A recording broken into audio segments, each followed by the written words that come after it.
Senate will come to order. Senators will be in their seats. The clerk will call the roll. Alley, Baumgardner, Billinger, Bowers, Clays, Corson, Dietrich, Dahl, Erickson, Bagg, House-Cadeau, Francisco, Gossage, Haley, Hawk, Hildebrand, Holland, Holscher, Kirshen, Close, Longvine, Masterson, McGinn, Olson, O'Shea, Peck, Peterson, Petty, Pittman, Pyle, Reichman, Steffen, Straub, Sullentrop, Sykes, Thompson, Tyson, Ware, Warren, Wilborn. Here. Senators and guests, please rise and give prayerful attention to the chaplain.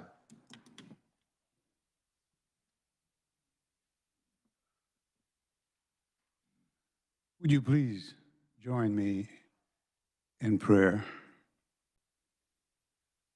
Heavenly Father, we're gathering here at the beginning of another week, making ourselves available first to you, then to your people.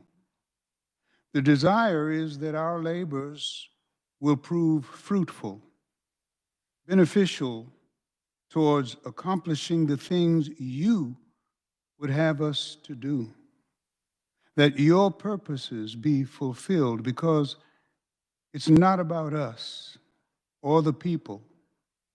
All of this was created, Lord, for your glory, for our good, but to underscore your majesty. I'm reminded of Matthew chapter 6, verses 9 and 10, where we're told how we should pray. You identified yourself as our Father in heaven, that your name, unlike ours, be held sacred, that your kingdom come, and that your will be done, right here on earth as it is in heaven. That your will be done right here in these chambers, here in Kansas, here in our lives, and in all our endeavors. Help us to be like the disciples in Acts chapter 1, verses 13 and 14. They were in an upper room in one accord, wanting your Holy Spirit to lead them. Please do that for us. We're in these upper rooms, trying to be in one accord and wanting your Holy Spirit to lead us. I offer this prayer in the beloved name of Jesus. Amen and amen. Please continue standing for the Pledge of Allegiance.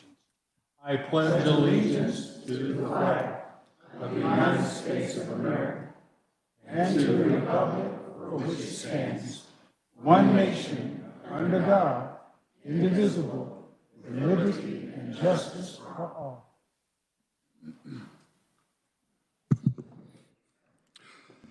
On a point of personal privilege, the chair recognizes the senator from Leavenworth, Senator Pittman. Thank you, Mr. Vice President. I'm here today to introduce three young people who are engaged in our democratic process today. Ms. Brooke Collins from Leavenworth-Lansing area, who's a member of the political club in Leavenworth.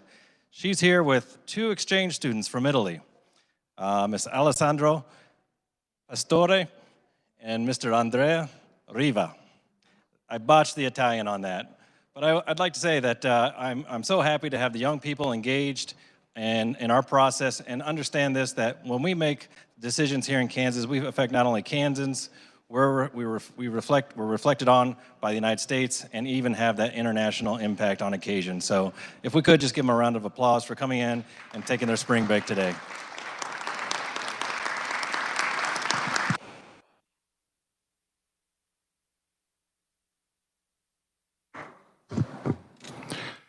Welcome to Kansas. Please note reference of bills on pages 1 and 2 of the calendar. For reports from the Department of Commerce, please read today's journal. There have been objections to House Bill 2540 appearing on the consent calendar. The bill will be removed and put on general orders. Before recessing, are there announcements? The chair recognizes the senator from Sherman, Senator Bellinger. Thank you, Mr. Vice President. I'd just like to mention that everyone should have a copy of the Senate budget bill, number 444 on your desk. So be sure and keep that with you when we get ready to do this tomorrow on the floor. Thank you. Thank you. Are there any other announcements? Seeing none, the chair recognizes the senator from Cali, Senator Alley. Thank you, Mr. Vice President. Senate Republicans will caucus immediately after recess, and I yield to the good senator from Douglas, Senator Francisco. Chair recognizes the senator from Douglas, Senator Francisco. Thank you, Mr. Vice President. The Senate Democrats will caucus in 287 North immediately upon recess. I yield back to the senator from Cali. Senator from Cali, Senator Alley. Thank you, Mr. Vice President. I move the Senate recess to the sound of the gavel. You've heard the motion. All in favor say aye. Those opposed, no. The motion is carried. Senate is recessed.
The Senate will come to order. On consideration of motions to concur or non-concur, the chair recognizes the senator from Johnson, Senator Warren.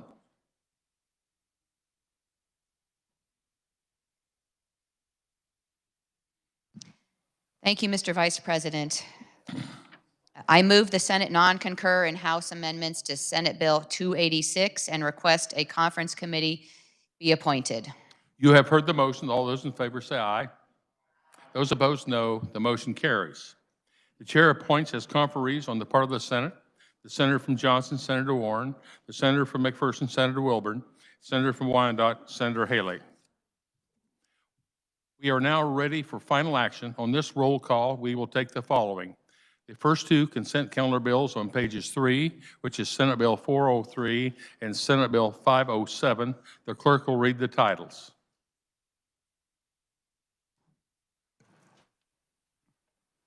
Senate Bill 403, an act concerning sales and compensating use tax. Senate Bill 507, an act concerning open records. The clerk will call the roll. Alley. Baumgardner. Billinger. Bowers. Clays. Corson. Dietrich. Dahl. Erickson. Bagg. Voscadeau. Francisco. Gossage. Haley. Hawk. Hildebrand. Holland. Holscher. Kirshen. Cluse. Longbine. Masterson. McGinn. Olson. O'Shea. Peck.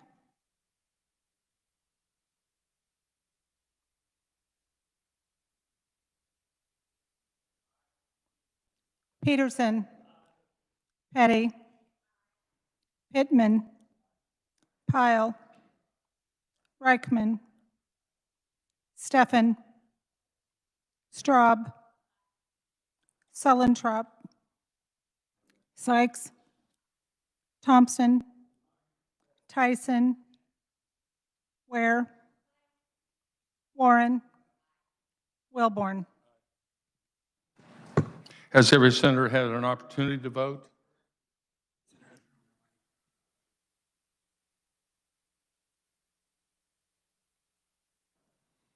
The senators are on their way.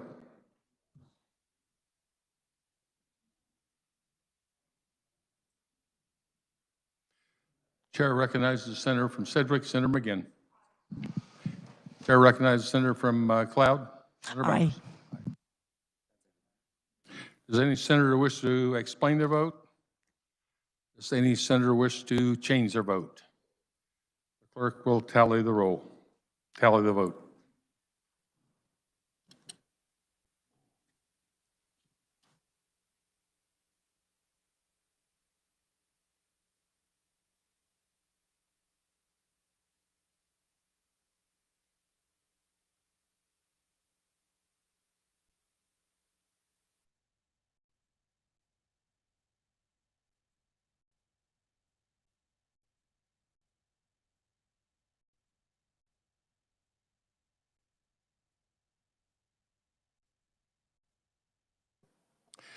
"39 having voted in favor and 0 against Senate Bill 403 and Senate Bill 507. These measures having received the required constitutional majority are hereby declared passed.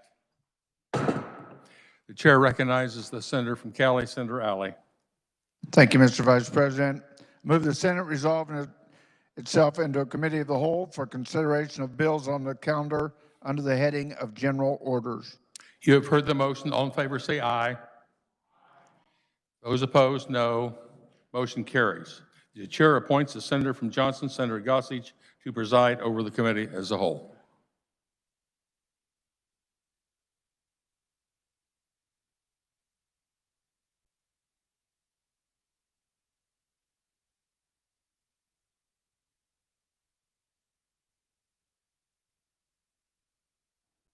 The Senate, having resolved itself into the Committee of the Whole, will now consider those items listed on the calendar under the heading of General Orders. We will now turn our attention to Senate Bill 389. The chair recognizes the senator from Cherokee, Senator Hildebrand, to explain the bill and to adopt the committee report. Thank you, Madam Chair. I move that we adopt the committee report. You have heard the motion. All those in favor say aye. Opposed, no. Motion carried. You may proceed. Thank you, Madam Chair. Senate Bill 389 is an election bill. It would require, if passed, that each paper ballot would have a distinctive watermark, and that watermark would be distinct between each election cycle. It would be different. We did have an amendment in committee. After hearing from the Secretary of State's office and a couple of others, the dates, we felt we needed to allow some time for implementation, especially for rules and regulations and for ordering the new paper ballots. So the amendments were to take into effect for the watermark paper ballots to January 1st, 2024, and implementation of rules and regulations to January 1st, 2023. And with that, Madam Chair, I will stand for questions. Are there questions for the senator from Cherokee? The chair recognizes the senator from Johnson, Senator Corson. Thank you, Madam Chair. You know, one of the first things I always think about when I'm looking at legislation is that there must be a problem that any legislation is attempting to solve. I'd be curious if the good senator could explain to this body exactly what the problem with our current elections is that this bill is trying to solve. Senator from Cherokee. Thank you, Madam Chair. Sometimes it's not a problem that we're trying to solve, but maybe ensure the integrity of our votes and have the citizens of Kansas feel comfortable that when they go to place a ballot, that when they see that watermark, it gives them extra assurity that their legally cast ballot will be counted. Senator Corson. Thank you, Madam Chair. A couple of my questions to start with are about the poll book and the electronic signature requirement, Section 1C, if you're looking at the bill. So what this bill does on lines 18 and 19 on page 2 is it bans poll books that do not require, quote, handwritten signatures. So most counties, certainly in my county of Johnson, use electronic poll books. Would signing an electronic poll book with a stylus constitute a handwritten signature under this bill? Senator from Cherokee, Senator Hildebrand. Yes. Senator from Johnson, Senator Corson, do you have additional questions? I do. Under the Americans with Disabilities Act, it provides that a voter can sign a poll book with a mark, a squiggle, an X. Even for a quadriplegic, you can sign with a wink. Under this bill, would a quadriplegic winking, would that constitute a handwritten signature as it's set out in this legislation? Senator from Cherokee. Yes. And how do I know that? I don't see that spelled out anywhere in the legislation. Is there maybe a section of, or is that interpreted elsewhere? Senator from Cherokee. Thank you, Madam Chair. That was a concern that was raised. The Secretary of State's office, in consultation with the Secretary of State's office and the Disability Rights Group spokesperson, we discussed that, and it is written in statute in numerous places, and that is understood that when you require a signature, just like in anything else that you do, whether or not you're getting it notarized, that your signature is your signature at that time that you're making that signature. And if it is a wink, it's an affidavit, you're quadriplegic, that does count as your handwritten signature. Senator from Johnson. Thank you, Madam Chair. So we're comfortable that there's no ADA issues at all with this legislation, that we've solved any ADA concerns.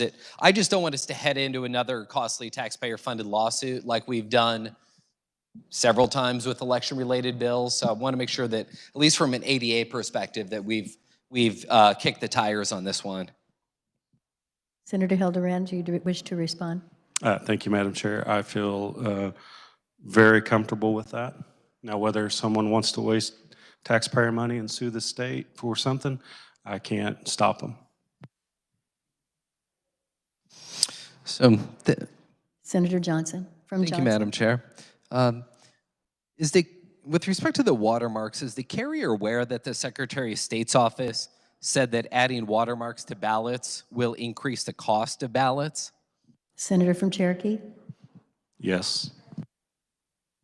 Senator from Johnson. Do we know by how much?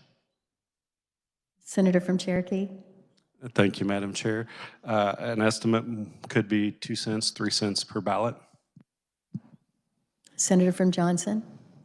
And what is the benefit of having these watermarks that justifies the additional expenditure of taxpayer dollars? Senator Hildebrand. Thank you, Madam Chair. We discussed that at that was probably his first question, if I remember correctly, but I will repeat it, that when Kansans go to vote, they want to understand that when they cast a vote legally, that their vote will be counted. This is a way to help ensure and give them some ease of mind, knowing that when they cast their legally casted vote, it will be counted. Senator from Johnson. So this sounds like to me like a large unfunded mandate on our counties. If we even say conservative estimate 2 to 3 cents per ballot in a county like mine in Johnson, where we've got over 600,000 people, several 100,000 voters. I mean, this is a large unfunded mandate, especially for our larger counties. Are there any additional funds that are going to county election offices to help them comply with this new requirement? Senator from Cherokee. Thank you, Madam Chair. No, but how much is peace of mind worth? 2 cents? I'll put my 2 cents in. Senator from Johnson. So the Secretary of State's office and the county clerk said that it may be impossible for this requirement to apply to federal service voters. Those are the folks serving overseas, because they can receive and return their ballot by fax or mail. So how are we going to make this requirement work for these military and overseas voters? Senator Hildebrand. Thank you, Madam Chair. State law does not trump federal law when it comes to the federal election rules for military. Senator from Johnson. So Section 1B requires, as I read it, a sample audit. The Secretary of State's office is pretty confused by this requirement. They're interpreting it as requiring an audit of ballots to be conducted by poll workers directly following the close of polls on Election Day. That was in their written testimony. They go on to state, our office is unclear of the purpose of this audit and therefore cannot provide useful testimony on this provision. Could the carrier maybe help me clarify, since the Secretary of State's office is also unclear, what the purpose of this audit would be and the mechanics of how it would be done? Senator from Cherokee. Thank you, Madam Chair. And if you actually read the line, it says after the election. It doesn't say a location. It just says after the election, because you don't want to do it before the election because the ballots are not cast. So it's after the election. It can be at the election office or it can be at the polling place. It's up to whatever the rules and regulations that the Secretary of State's office puts in there. Senator from Johnson.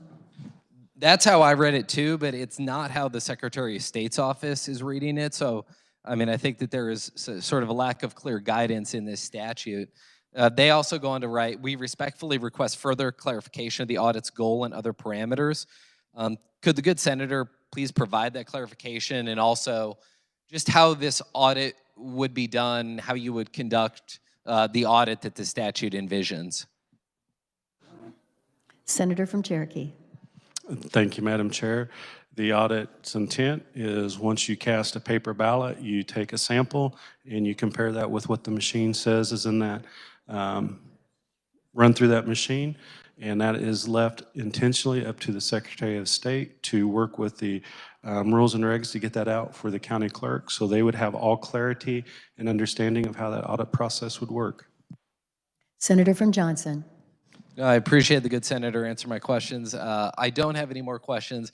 I'm not going to be supporting this, just again because I'm worried about how we would implement this in practice. And second reason I won't be supporting it is I don't believe that we currently have any problems with our elections. We've done audit after audit. We've had our Republican Secretary of State say, I don't know how many times about how we didn't have any problems in November 2020. So I won't be supporting it. I also don't like putting these giant unfunded mandates, especially in a larger county like my county of Johnson, to be putting these large unfunded mandates on our local units of government to solve a problem that really, frankly, does not exist. So I won't be supporting this. I would ask the body not to either. Thank you. Senator from Cherokee, do you have a response? Senator from Douglas, Senator Francisco. Thank you, Madam Chair. I also have some questions for the senator from Cherokee. You may proceed. Thank you.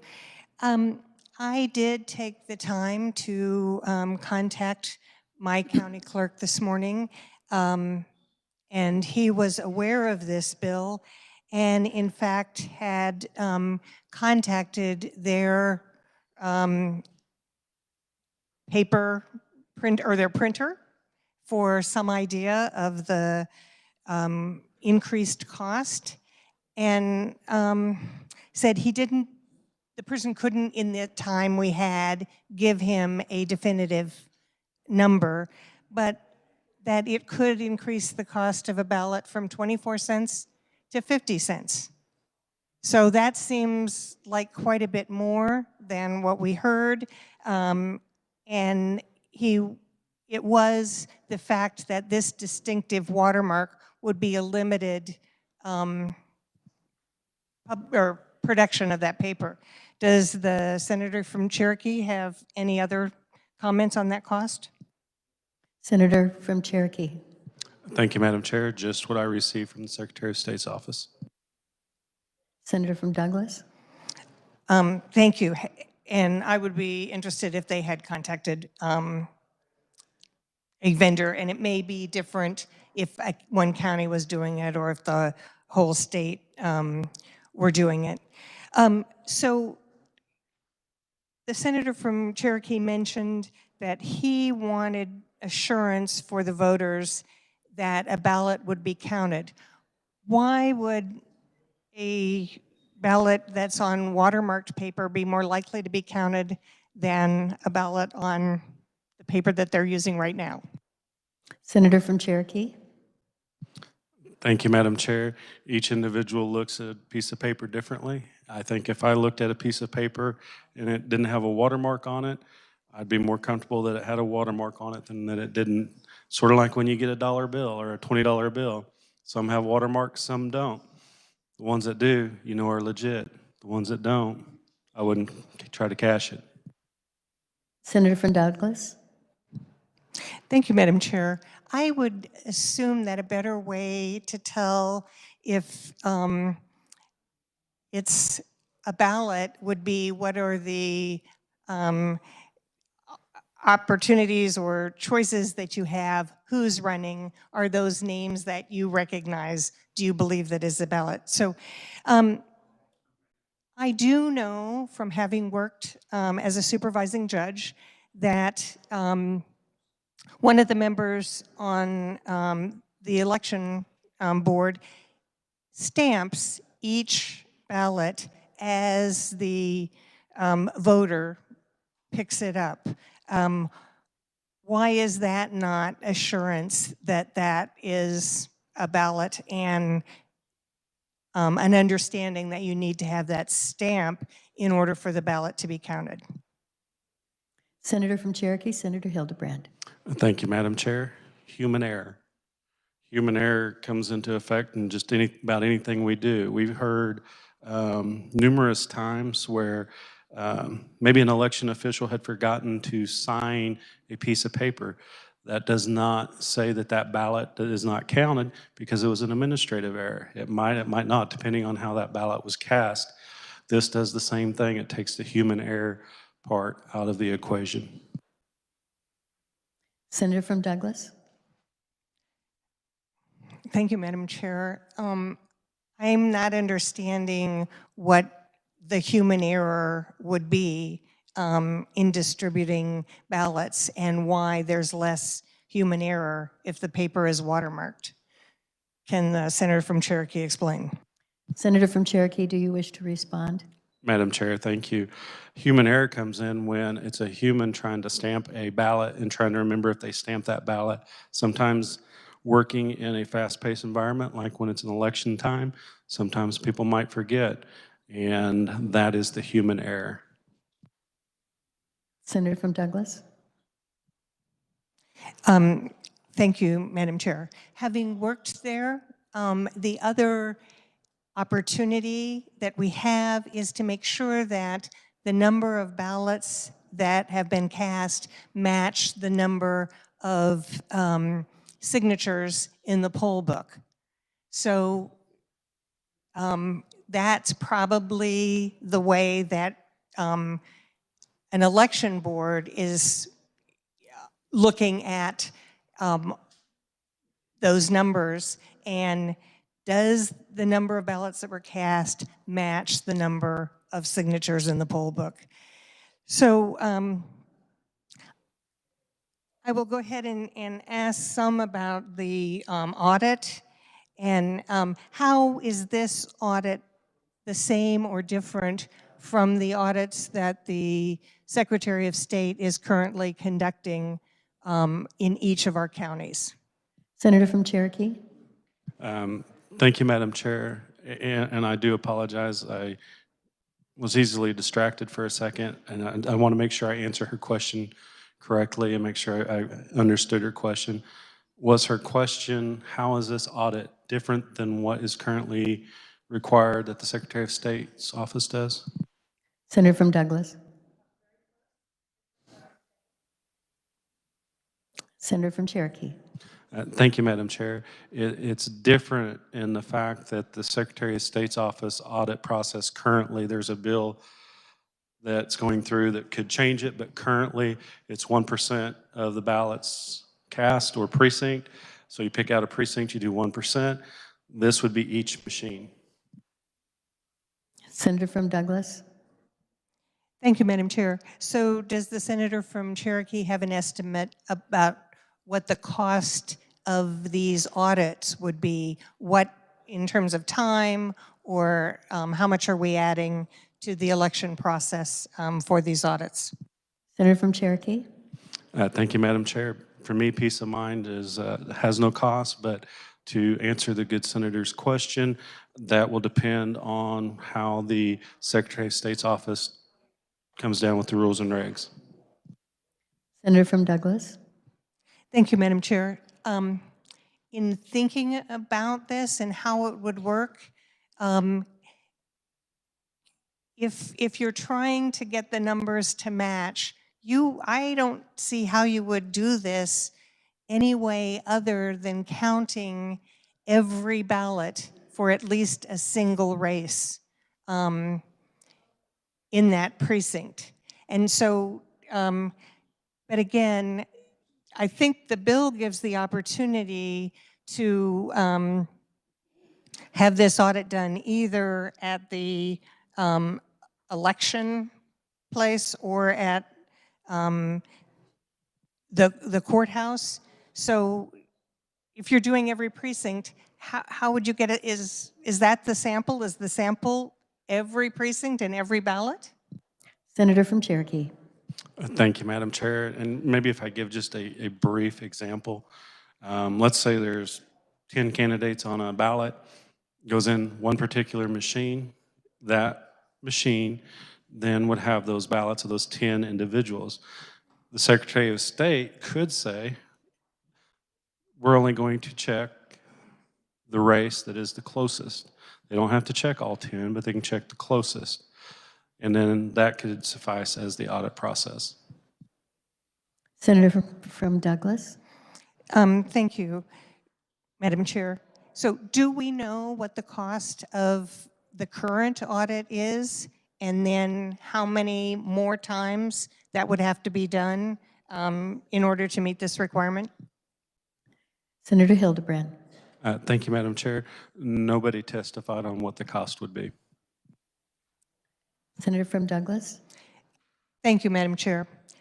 I am happy to support things that will make our election process more secure, I don't see any way that these audits would do that. I also know that we are putting all the cost of this on our counties, and it is not something that any of my county residents have asked for. Thank you. Senator from Lynn, Senator Tyson. Thank you, Madam Chairman. Would the carrier of the bill stand for question? He is standing. Thank you, Madam Chairman. Would this bill prohibit any county from using the watermarked paper before January 1st, 2024? No. Senator from Lynn. Thank you. I wanted to confirm that. I stand in strong support of this bill. We use special paper to print our currency. We use special paper for legal documents. I think this is a common sense solution to help ensure election integrity and security for our ballots in the state of Kansas. I hope that the body will support this legislation, and thank you to the carrier of the bill. Senator from Cherokee, do you wish to respond? Senator from Johnson, Senator Olson. Thank you, Madam Chair. I urge the body support 389. Senator Hildebrand brought this bill, and we had an amendment in committee trying to give the Secretary of State's office at ease their mind on the process by allowing them to adopt the rules and regs. Also, I think he did a nice job because some of the counties already have their paper bought for the next election to allow them to use it up. And if they want to opt in now, they can opt in now or use that up. I think it's a good bill that we're going more and more on transparency and security of the election. And I think this is a piece of what that bill does, or this bill does, gives us more at ease at our voters. More and more they're upset. They're not believing in the process we have. This is just one more tool that will say every ballot is legit, has a watermark. So I applaud the senator from Cherokee working on this bill. So I urge the body to support it. Thank you. Senator Hildebrand, do you wish to respond? Madam Chair, no, thank you. Senator from Johnson, Senator Warren. Thank you, Madam Chair. Appreciate the bill and the attention that has been given to providing to make sure that eligible voters are the ones who are voting and that we have a secured paper ballot with the watermark, I think is a good idea. I had one particular question. A hallmark of voting is that you prove that you were the voter who is the proper legal voter to vote and cast that ballot, but then once your ballot is cast, it is anonymous, and there is no way to go back and look at, well, did you vote for this person, or did you vote for that person? Did you vote for this party, or did you vote for that party? So have a concern that we keep that system in place. Again, it is a hallmark of our democracy. And have a question about the bill that occurred to me as I was reviewing it on lines 30 and 31, that the bill keeps in place that the voting system shall not preserve the paper ballots in any manner that makes it possible to trace it back to the particular voter to determine how that particular voted. Was it a particular party or not, a particular candidate or not, unless the voter consents that it be duly marked and associated with that voter, and so that it could be determined how that voter voted, who they voted for, and which particular party. And I wanted to know if that would in any way compromise the anonymous voting that we have. Senator from Cherokee, Senator Hildebrand. Thank you, Madam Chair. It would not. Each piece of paper will be the same. It'll have a distinct watermark, no different than, it wouldn't be any more traceable than when a clerk stamps something on that individual ballot. Senator from Johnson, Senator Warren. Thank you, Madam Chair. I'm just wondering then, with the language in the bill, that it talks without the voter's consent. So if a voter wanted to consent, that it makes it possible to associate a voter with the record of that voter's vote. A voter could consent that it would be associated how they voted and would be traceable. Is that how I'm reading it? Am I reading it correctly? Senator from Cherokee. Thank you, Madam Chair. And I believe that's standard in all the election statutes like that. I do not know of any time or place that that's ever been administered. I guess it's a possibility if there was a problem. Maybe it's a provisional ballot or the ballot was ripped or something and went through the machine and was ripped. I don't know. It could be that the election office official would say, I'm going to turn this in as provisional. There might be, people might understand it comes from you. Are you okay with it? That's the only scenario that I can see it being used. Senator from Johnson, Senator Warren. Thank you, Madam Chair. Thank you for that explanation. And we obviously need to preserve anonymous voting by legally allowed voters, but keep the vote anonymous once it's been cast. And it seems that the bill as written does preserve that and provide some further security and integrity to the voting system. So appreciate the answers provided. Thank you very much. Senator from Cherokee, do you wish to respond? Senator from Brown, Senator Pyle. Thank you, Madam Chair. I just have a couple comments. I was listening to the debate back in the back room here, and a couple thoughts came to mind about watermarks.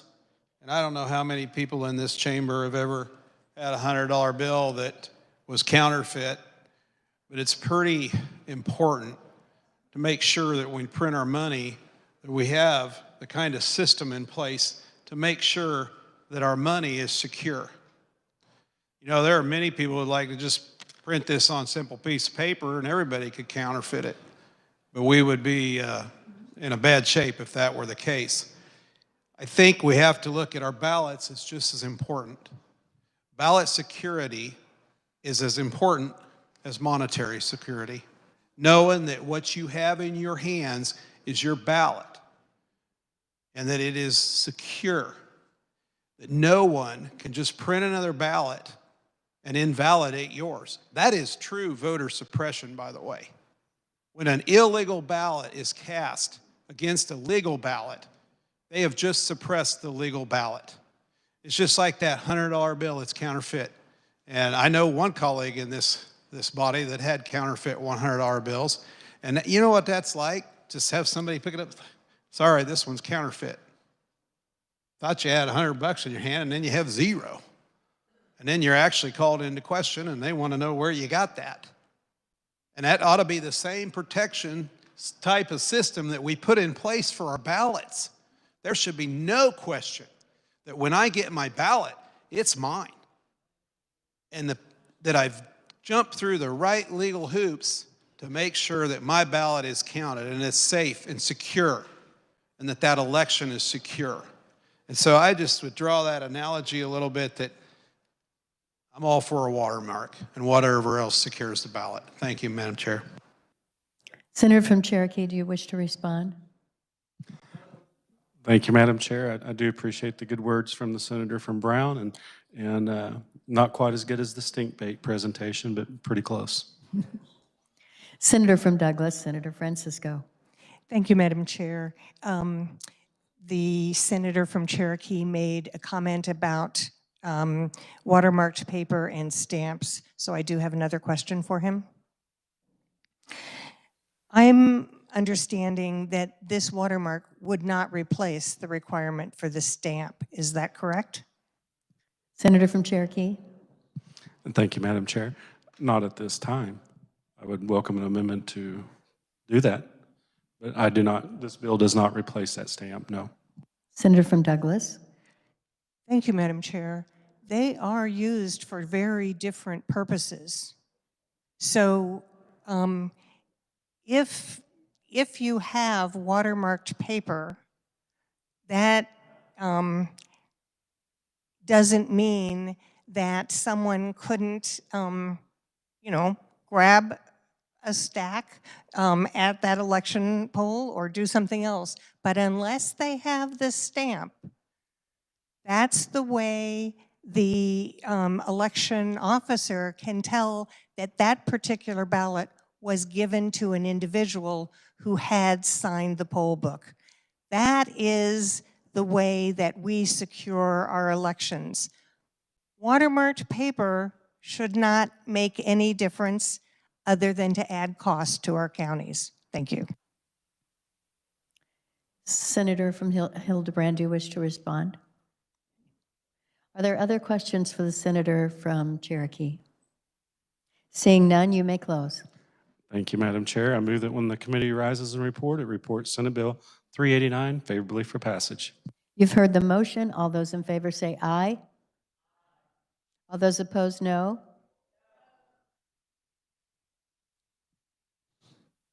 Motion carries.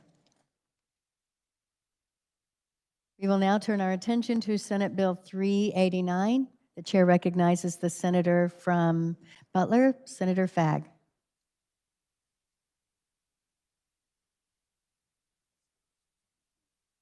Oh, I'm sorry, SCR 1623. My apologies, Senator Fagg. Thank you, Madam Chair. My fellow senators, we have all witnessed the horrific events in Ukraine.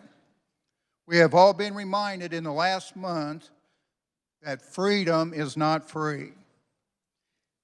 Evil is alive and well, and I'm proud to bring this resolution to the floor. Senate Concurrent Resolution 1623, a concurrent resolution urging the President of the United States to stop importing oil and gas from Russia and restore energy independence in the United States. Whereas on February 24, 2022, Russia began a full-scale invasion of Ukraine. And whereas the ramifications of this act have rippled across the world, creating economic uncertainty in its wake, and whereas the world is looking to America for energy leadership and stability, as the current geopolitical events pose continued economic disruptions at a time when inflation already adversely affects households around the globe. And whereas energy independence and security should be a national priority, as nothing is more essential to economic growth than reliable, affordable, abundant energy. And whereas punitive, unnecessary, and burdensome regulations on small businesses in the oil and gas industry only hinder progress towards energy independence. And whereas America must take a stand and immediately stop importing all oil, gas, and biofuels from Russia, and be it resolved by the Senate of the state of Kansas, the House of Representatives concurring therein, that we urge President Biden to consider the current geopolitical tensions and support policies that take measures to ensure America's long-term energy, affordability, security, leadership, and progress, including actions that continue the operation of existing oil and natural gas pipelines and the construction of new pipelines, including the Keystone Pipeline. And be it further resolved that we urge the President of the United States to stop importing oil and gas from Russia and restore energy independence in the United States. And be it further resolved that we urge the President of the United States to reevaluate energy policies that have curtailed domestic production of oil and natural gas. And be it further resolved, we urge the President of the United States to utilize our nation's abundant natural resources and relationships with energy-producing allies as leverage against a Russian regime that is intent on disrupting world peace and threatening global stability. And be it further resolved that the Secretary of State shall send an enrolled copy this resolution to the President of the United States, Joseph R. Biden. I stand for questions. Are there questions for the senator from Butler? Senator from Riley, Senator Hawk. Thank you, Madam Chair. I don't really have any questions. I have a couple of comments. I am very supportive of the intent of this resolution. I think the fact that we are in perilous times, not just here, but in the world, and I appreciate the maker of this resolution for pointing out what is really a historical crisis in terms of Russia, Ukraine, and our dependence on oil. I like the intent of us becoming energy independent. The only thing I have concerns with, and I talked to the maker of the resolution about this, is a little overemphasis on the oil and gas, and I know that's the intent of it. I think we have other renewable energy that becomes a critical part of us becoming energy independent in this country, and I hope that this resolution does not intend to give up the progress that we've had, particularly in Kansas, in that area. The other concern I have is one that I've gotten a little heat from over the years, because when I was in the House on the Utilities Committee, I did vote for a 10-year abatement on property tax for pipelines, and there is a mention of that in here, and I'm not sure that was the wisest decision at that time in terms of that. But I do appreciate bringing this resolution forward.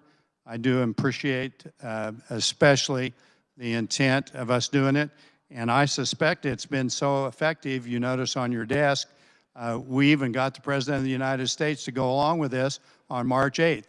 So I think it shows how timely this is, and I think Congress has a bill on this also. So I appreciate it coming forward. I wished it had a little more renewable energy in it and a little broader perspective, but I think the overall intent is good. Thank you. Senator from Butler, do you wish to respond? No, Madam Chair. Are there other questions for the senator from Butler? Seeing none, you may close. May God be with the people of Ukraine. I move that when the committee rises and reports, it reports SCR 1623 favorably for adoption. You have heard the motion. All those in favor say aye. All those opposed, no. Motion carried. We will now turn our attention to Senate Bill 494 and the senator from Sedgwick, Senator Peterson, to explain the bill and adopt the committee report. Thank you, Madam Chair. I move we adopt the committee report. You've heard the motion. All those in favor say aye. Aye. Opposed, no. Motion carried. You may proceed.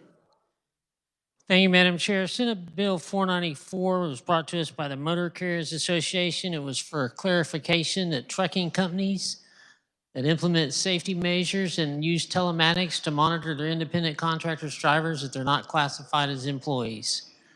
The Corporation Commission, it would have been on the consent calendar, so the Corporation Commission wanted an amendment to further clarify that. We adopted that amendment. With that, I'll stand for questions. Are there questions for this senator? Senator from Johnson or Leavenworth, Senator Pittman. Thank you, Madam Chair. I just want to rise in support of this. This is about making sure that the trucking associations can have proper safety measures while the independent truck drivers doing their job out there on the open road can make use of these safety provisions while still maintaining their businesses. So I rise in support of this. Are there other questions for the senator from Sedgwick? Seeing none, you may close. Thank you, Madam Chair. The independent truckers are a very important part, owner-operators to our economy. With that, I move when the committee rise and report, it reports Senate Bill 494, favorable for passage. You've heard the motion. All those in favor say aye. Aye. All those opposed, no. Motion carried.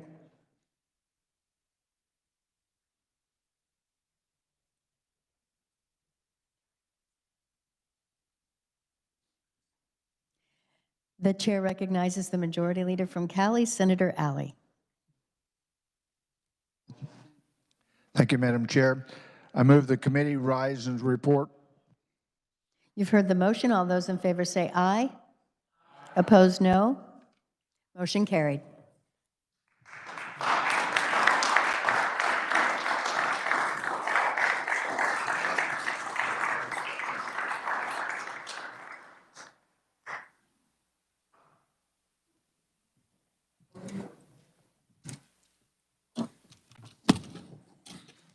The clerk will read the committee report.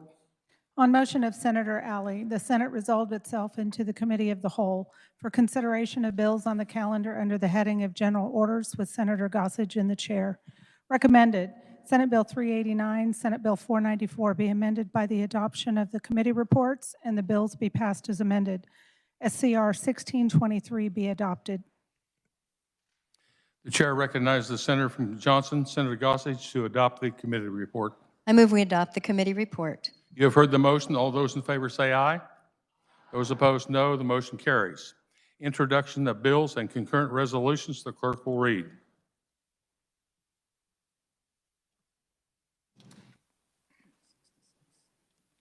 Senate Bill 561 by Committee on Federal and State Affairs, an act concerning reapportionment.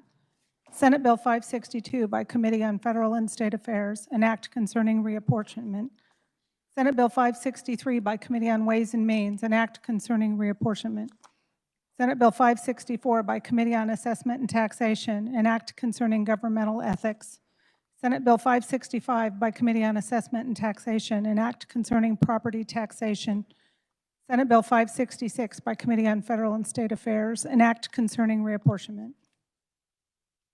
This constitutes the introduction of Senate Bill 561 through Senate Bill 566. At this time, I'm referring the following bills to the Committee on Redistricting. Senate Bill 561, Senate Bill 562, Senate Bill 563, and Senate Bill 566. Reports of standing committees, the clerk will read.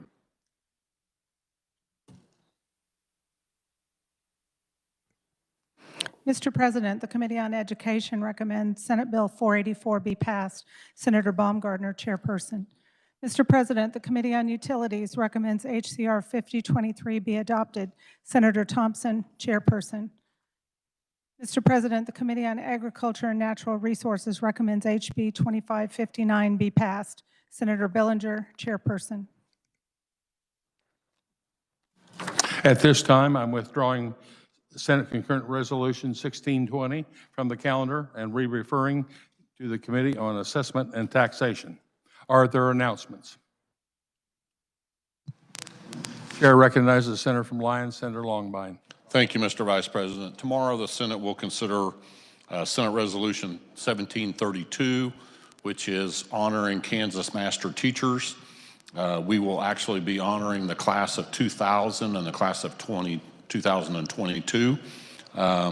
Due to the number of people that we are honoring, we will not do the round robin introduction to save some time tomorrow since we have a busy day.